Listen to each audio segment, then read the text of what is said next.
Hey everyone, Dr. Jolene Brighten here, leading expert in post-birth control syndrome. And today I'm speaking with Maddie about her journey with birth control. Thank you so much for being here, Maddie. I'm excited to chat with you today. Thanks for having me. I'm excited too. Yeah, so we connected on Instagram, and you had a pretty profound story, and so I reached out and said I'd love to set up this interview with you. And so I would love if you could share with us, like backing up to the beginning of when did you start hormonal birth control and the reasons for that. So I started quite young. I was about 14. I was living in Belgium at the time. I went and saw, I can't really remember the reasons why I started. I think it was more like my friends were doing it and it was kind of the cool thing to do, which sounds so weird. But it really it's something I hear quite a bit actually, is like, well, I didn't want to be the only one who wasn't on the pill. Yeah, exactly. So I went to my first, I don't know if you call this a gynecologist, like my first appointment. And they were like, sure, we can put you on birth control. And so we started on birth control, and I reacted really badly to it. I put on a lot of weight, and I was not feeling like myself. I was just feeling really, really hungry. And so I went back and I was like, this is not working. And they're like, okay, well, let's try another one. So they put me on another one, still not that great. So I think we changed 3 times. And by this time I'd gotten into relationships. I actually started to need it because at this point I was 18, 19 and I was in a relationship. So I started to need it.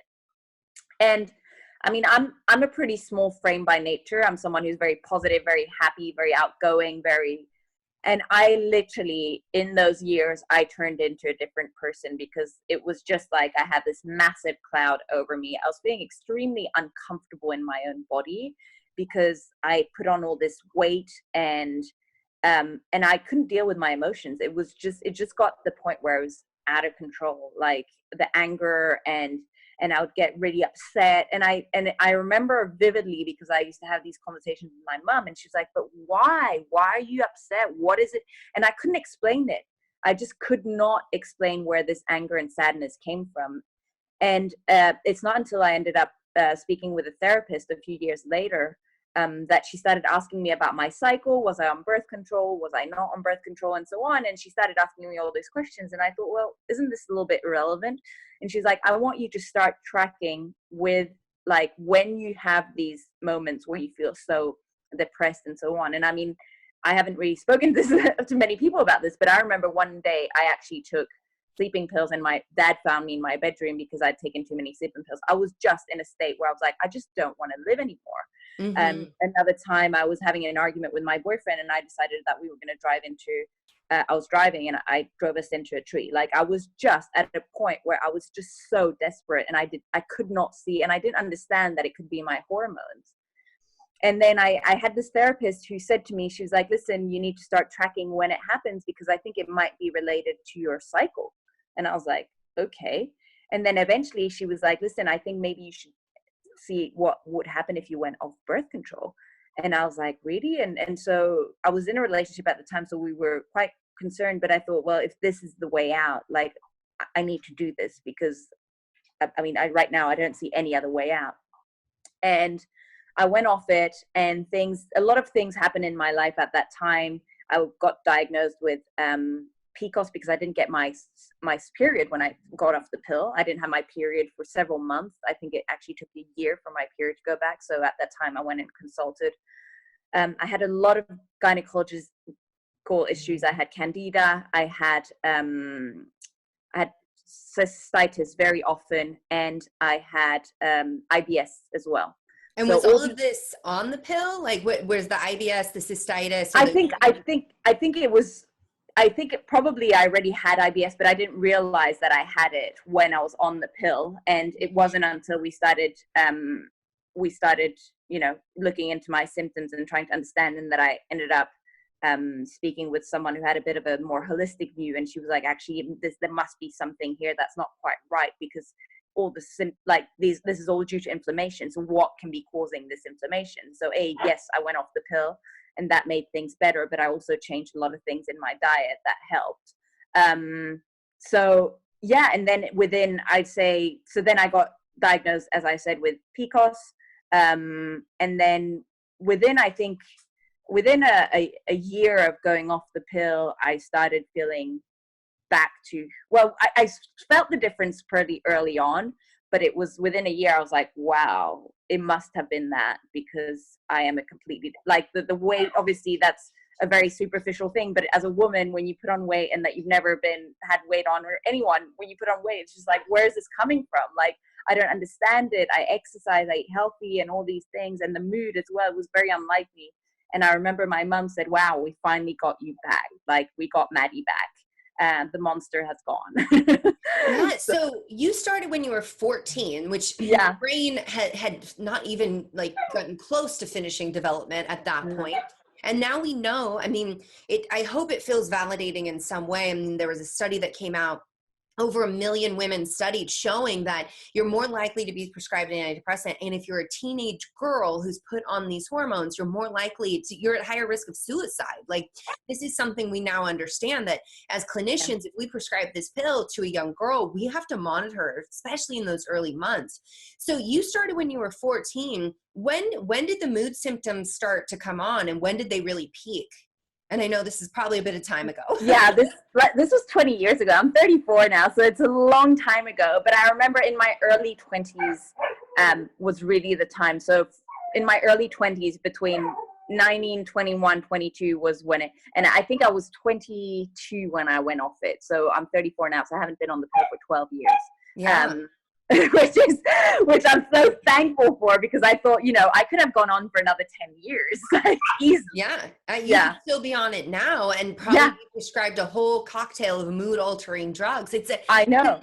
Like, this is something I love about your story, is that there was somebody who listened, who heard you and said, you know what if we have you track your symptoms? Like, what if we get to the bottom of this? And rather than coming in with like the next pharmaceutical or dismissing you, you actually had an ally that was like, hey, you could listen to your body. So in tracking, I'm just curious, like, was there any big ahas as you were tracking things? Like, what was the moment where you were like, this is it, it has to be the pill?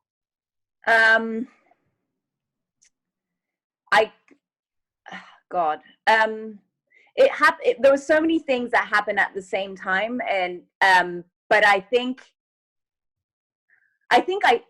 one thing that I've noticed, and maybe that's taken a long time to realize, is I feel a lot more in tune with my body now, and than I ever have in my life, because I feel like there's no artificial thing that regulates my cycle. Mm-hmm. And I think that for me, it's been quite recent, but it's been like, wow, like I remember reading one of your posts that said, it's the new moon, like maybe you got your period and so on. And now I've realized that I'm not necessarily mega regular. I'm like 4 or 5 weeks, but I'm not, but it's always on the new moon. And I'm thinking, you know what, if I was still on birth control, my body could not get into that alignment with the whole, so I think that's been quite recent, where I've gone like, wow. And even this morning, and this is kind of a very personal information, but I was like, I've been really hungry in the last few days, and then this morning I woke up, I had a big breakfast and so on, and then I got my period, and I was like, wow, like, I'm starting to feel in tune with myself, and I'm doing the things that I need to do to honor my body. And I think that if you have something like the pill there, it prevents, you're on a cycle, you're on a set like thing. You don't honor your body in the same way, and you can't work with your body in the same way. Absolutely. And we just had the new moon, so you're right. Yeah, exactly. I know. I tell, I share with my patients, and my husband knows this, and I'm like, this is not a form of birth control, don't take this. But I just look at the moon and I know where I'm at, and I'm like, oh, I'm going to be ovulating soon. And then I check in with my body and I have those symptoms. And this is something I teach patients to do, but it is so amazing. Like, I did 10 years on the pill. I thought I was like, I'm so awesome. For 2 years, I didn't have a period. I just suppressed it. I was like, yeah, I'm in control. I'm the boss. And when I came off of it, I had a similar experience. Like, whoa, there's all of this information. I'm so connected, like in different ways, to different people, to, nature, like everything that's going on. And it's something that I really had my aha of like, wow, as women, we are really powerful beings, and our menstrual cycle is more of a superpower than a burden that we've been led to believe.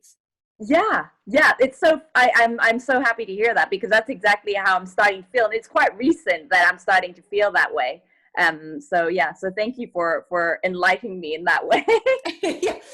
it's funny because whenever I post about the moon, like we get tons of emails and women being like, I need to know more about this. And I'm like, this is an amazing time to be alive, where women are no longer saying like, oh, my period is a burden. They're coming around to being like, wow, wait a minute. Like, I'm in sync with the moon, and like there's certain times of the month that I'm more creative, and things like, oh, feeling more hungry. Well, yeah, we're a little more hungry because like our body's like, we might be having a baby. Like we might want to get ready for that. But when you start to tune into your body, like you can troubleshoot so many things like you did with your mood, and discovering the birth control pill. It's, it's not uncommon to see it take a year, sometimes 2-5 years for women to get their periods back. I mean, this is something that's not talked about a lot in medicine. We're all told, oh, just start it. And as soon as you stop it, no worries. You could get pregnant like the next day. And never mind that you can only get pregnant in this finite window. And then a lot of us struggle with fertility. And so I'm curious, you were diagnosed with PCOS is what we call it in the States. And I think you said PCOS. I've never heard that before, but that's in the United States. Did you have irregular periods before you started the pill, or was this something that came on after? I think it was definitely after. Definitely after. But I was very young when I started the pill. I was 14. And I think I got my period when I was maybe 12. So, but I do not remember having an irregular period before I went on the pill. Definitely not. Yeah. So the reason why I asked that is because there's what I've seen clinically is that women who start the pill younger are more likely to have what looks like a pill-induced PCOS later. So when we start our period, our brain just started talking to the ovaries, and it's just figuring that out. At 12, you still had another 13 years before like that was really solidified. And so the system got disrupted. And so I see this when women come off of birth control, that they will suddenly now, they're like getting diagnosed with PCOS, or they're being told that, these, that they must have had irregular periods all along. And what it really comes down to is that you disrupted a system that was not yet established in a woman's body. And for you, that was a significant period of time, and you were into your 20s with that. And so this is something I look a lot at is it truly PCOS, or is it a pill-induced PCOS because of the timing of that and because of those long-term side effects and all those consequences associated with it? Oh my God, that is so interesting that you say that, because I truly believe in, that could be, absolutely. It's not something that I've thought about, but absolutely, it makes so much sense what you're saying. Yeah. So, with you transitioning off the pill, it took you a full year to get your mood back. What were some of the things that or to get your mood back, to get your period back, but, your mood gradually became better? What are some of the things that you used that you found were helpful? God. I know. That's a really good question. It's a very long time ago. Yeah, it is a very long time ago. In terms of managing my mood, I think I just started looking after myself better. I started eating better because the pill had made me put on weight that felt very kind of unnatural for me. I had been eating very like low calorie foods. I was training a lot, and I wasn't giving myself nutritious foods. I wasn't feeding myself in a good way, and I wasn't resting enough, and I was pushing myself too hard and so on. So I think just slowing down and just being kinder to myself in a way, that helped. That definitely helped in that year. Yeah. But I wish I could have had, I could have had someone speaking like you at the time, because you're walking into the dark. You're like, okay, we're going to take you off the pill. And then I was like, but then what? A, like, I was in a relationship. What do you do? And so on. And B, how do we know that this is actually going to be helpful? Also, I remember being told, because I was thinking of going off the pill, and they were like, yeah, but if you go off it, you can't go back on it, and what happens, blah, blah, blah. And like all these things that you're like, and I was even having a conversation with a friend the other day, and she was like, I've been put back on the pill, but I don't want to be on the pill, but then I'm told that if I go off the pill, then I can't really go back on it. So it's so confusing, and we get very scared because like, this is our body, and also what is meant to help us have children one day. So it's important business. It is. And, I think that's what happens so often in women's medicine is that we're handed fear. Everything's kind of driven on fear for women as a whole, like fear of gaining weight and being Yeah. unattractive. Yeah. And like there's a whole weight loss industry around that. Yeah. And by the way, weight gain is a real side effect of hormonal birth control, even though the research will say, oh, maybe it's just 5 or 10 pounds. It's not that big of a deal. It's like, well, I'm not even 5'5", and I'm like 10 pounds is a really big deal for me. Like that's significant. And I had similar issues as well with gaining weight on the pill and not understanding. Like I was a dancer and I had kept up my exercise. My exercise was the same and I still was gaining weight. And my doctor's like, oh, it's just probably because, you're getting older. And I'm like 20. Like what is happening?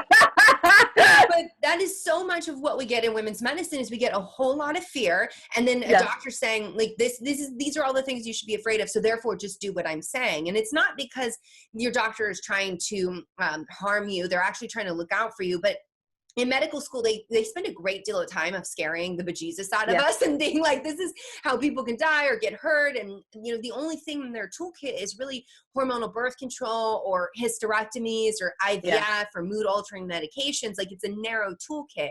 And so when it comes to working with your body, that's just kind of outside their wheelhouse. But I just wanted to speak to that fear piece because that's something that I hear so often is women are like, I was just afraid and I didn't know what to do and I didn't have enough information. And that's why I do so much of the work I do is that like, can we just have some real talks about this? Can we get research out in front of women? Can we get clinical experience? And can we honor that we need to treat the individual and help her make the best decision for herself? There is no one size fits all to humans in general, but certainly to women's health. Yeah. No, that absolutely. So with, with your journey, I just want to say, like, I really want to honor that you took the advice of that therapist and listened because those were some that was pretty scary. I mean, profound mood symptoms to the point where like you wanted, and, I speak to thousands of women.